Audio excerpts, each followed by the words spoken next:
नमस्कार। हम सभी जानते हैं कि भी भारत सरकार द्वारा एक नई शिक्षा पद्धति इस देश में लागू की गई है। हालांकि अभी थोड़ा समय है, ड्राफ्ट जो है वो तैयार हुआ है। जो वर्तमान ड्राफ्ट है उसको लेकर के मीडिया में, प्रिंट मीडिया में जो आया है वो सीधा सीधा यह है कि 5-4-5-3-3-4 के रूप में ये शिक्षा पद्धति लागू की गई है। शिक्षा पद्धति का जो आने वाला परिणाम क्या है, वो कैसा रहने वाला है, उसके द्वारा जो बालक तैयार होंगे वो कैसा रहने वाला है, देश के अंदर इसका क्या प्रभाव, क्या अंतर पड़ने वाला है, इन बातों को लेकर के अभी कोई बहुत बड़ा विश्लेषण नहीं आया है।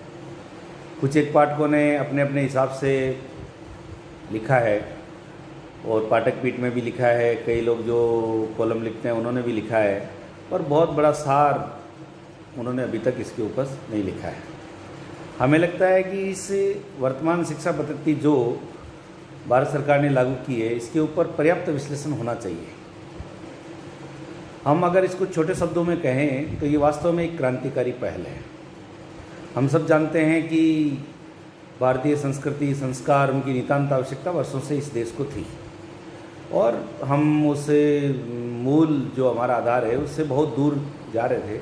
कारण ये था कि वर्षानुवर्ष से हमारा देश पराधीन भी रहा है, मुग़लों के काल, अंग्रेज़ों का काल, और वर्तमान में जो ये काफ़ी लंबा समय निकला उसमें प्रयत्न तो बहुत हुए, परंतु जो प्रयत्न ज़मीन से जुड़ कर के होने चाहिए उसको लेकर के लगता है कि बहुत बड़ा चिंतन इस देश में नहीं हुआ।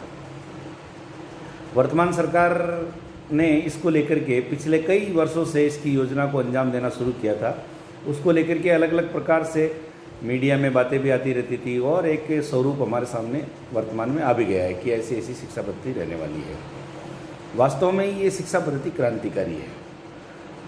एक बालक जो होता है उसको वास्तव में जब वो जन्म लेता है तो उसके बाद में उसको सामान्य ज्ञान जो होता है वो मातृभाषा में होता है। तो प्रारंभ की शिक्षा को उन्होंने मातृभाषा से जोड़ा, और हम सब जानते हैं कि जब मातृभाषा में वो ज्ञान लेगा तो उस ओर बढ़ेगा भी। भाषा अपनी जगह है और ज्ञान अपनी जगह है, हम सब इस बात से भलीभांति परिचित भी हैं। तो वो अगर मातृभाषा में बढ़ता है, और उसके आगे का जो विषय उन्होंने दिया है वो ये दिया है कि बालक किसी भी क्षेत्र में जा सकता है। उदाहरण के लिए वो एक अच्छा खिलाड़ी है तो खेल में जा सकता है। अच्छा, अगर वो कोई भी मान लो इलेक्ट्रिक का जानकार है, फर्नीचर का जानकार है, या अन्य किसी भी चीज़ों का जानकार है, तो उस विषय में वो आगे जा सकता है। उसके लिए उसको अलग से ऐसा नहीं है कि भाई अलग से उसको पढ़ाई करनी पड़े, वो उस क्षेत्र में पीएचडी भी कर सकता है।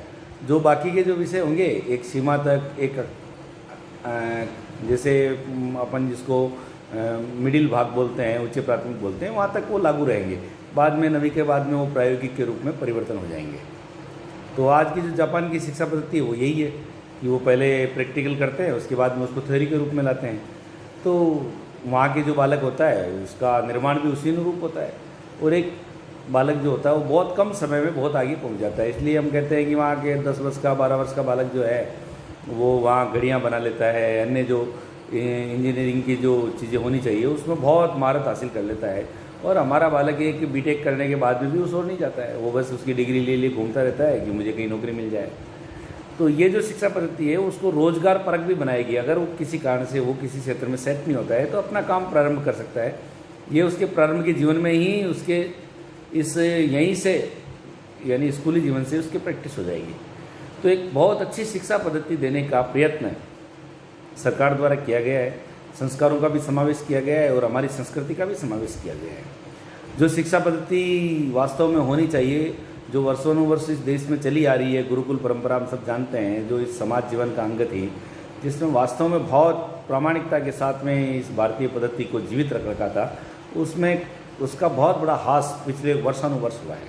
परंतु उस संस्कृति या हमारे संस्कार कह सकते हैं कि उसके कारण से हमारी संस्कृति इस पूरे विश्व पटल पर जीवित रही। तो जीवित रहने के बाद में आगे वाला समय भी बहुत नितांत उज्जवल होना चाहिए, इस देश का भी होना चाहिए, हमारे संस्कारों का भी होना चाहिए। और वर्तमान में जिस प्रकार से हमारे देश की गति बढ़ रही है, चाहे राजनीतिक रूप से बढ़ती हो या किसी भी रूप से बढ़ती हो, तो देश के युवाओं का भी भविष्य उसके अंदर नितांत रूप से आगे आना ही चाहिए। इसको लेकर के जो शिक्षा पद्धति वर्तमान में भारत सरकार ने जो लागू करने का प्रयत्न किया, वास्तव में ही वो सराहनीय है और एक सामान्य काम नहीं किया है, असामान्य काम भारत सरकार ने किया है। तो इसलिए धन्यवाद हम सबको ज्ञापन करना चाहिए।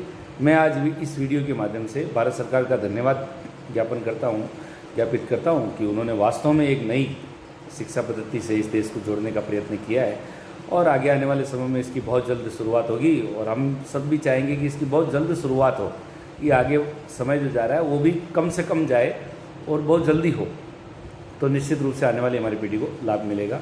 इसके लिए मैं भारत सरकार का बहुत बहुत आभारी हूँ। धन्यवाद।